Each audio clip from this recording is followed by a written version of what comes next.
সালাম আলাইকুম সবাইকে। সবাইকে ঈদ মুবারক। আমরা যারা দেশের বাইরে রয়েছি তাদের ঈদটা কেমন কাটে সেটার একটা কিছু চিত্র আপনাদেরকে দেখার চেষ্টা করবো।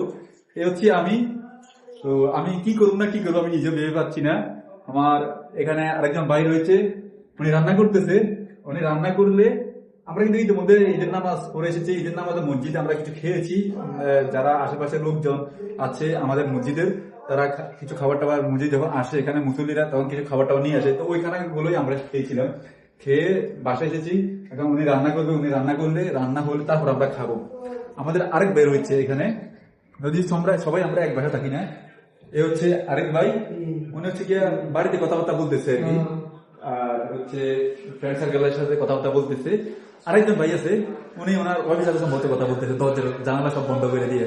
আর আমরা তিনজনে তিন জায়গায় আছি, আমার কথা বলার মতো কেউ নেই, যার কারণে আমি কথা বলতেছি না। আমি মোবাইলে নিয়ে আপনাদের সামনে আছি, আপনাদের সামনে শেয়ার করতেছি আমরা আসলে ঈদে কি করেছি বা কি করবো। তো মূলত নামাজ পড়ার পর আমরা ঘুমিয়ে থাকি, শুয়ে থাকি, এটা সেটা করি আর কি। আর যারা বাড়িতে কথাবার্তা বলে বা খোঁজ খবর নেওয়া দরকার হয় তার খোঁজ খবর নেই আর কি। যাই হোক, সব কথার মূল কথা হচ্ছে আজকে ঈদের দিন। আর এটা হচ্ছে সবচেয়ে বড় আনন্দের বিষয়, যদিও দেশের বাইরে কোনো আনন্দ নেই বললেই হয়। আর আমার আনন্দের ব্যাপার হচ্ছে গিয়ে আজকে রোদ উঠছে, এটা হচ্ছে গিয়ে আমার সবচেয়ে বড় আনন্দ। আপনাদেরকে আমি দেখাচ্ছি রোদের মানে রোদ কেমন উঠছে। এই হচ্ছে রোদের অবস্থা। মানে আমরা যারা মোটামুটি এই ইউরোপ অঞ্চলগুলোতে থাকি তাদের জন্য রোডটা হচ্ছে একটা বড় আশীর্বাদ আর কি।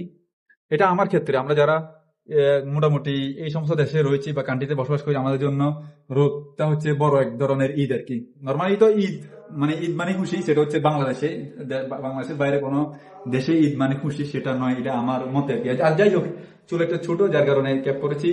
আর মানে ঈদের কি আনন্দ, যার কারণে চশমা টশমা ছিল এগুলা বাসায় করে বাসায় আপনার সামনে ভিডিও করতেছি। আর এখন খুলে টুলে রাখিয়া আবার দেখা যায় যে অত ভিডিওটা আপলোড দিয়া শুয়ে যাবো, ঘুমাই যাবো। ওনারা ডাকলে খাওয়া দাওয়া হয়ে গেলে অত 1-1.5 ঘন্টা পর তখন খাইয়া আবার শুয়ে যাবো। এই হচ্ছে কি আমাদের ঈদ। তো কে কোথায় থেকে দেখছেন অবশ্যই কমেন্ট করে জানাতে পারেন। আল্লাহ হাফেজ সবাইকে, আবারও পবিত্র ঈদ উল ফিতরের শুভেচ্ছা। ঈদ মুবারক।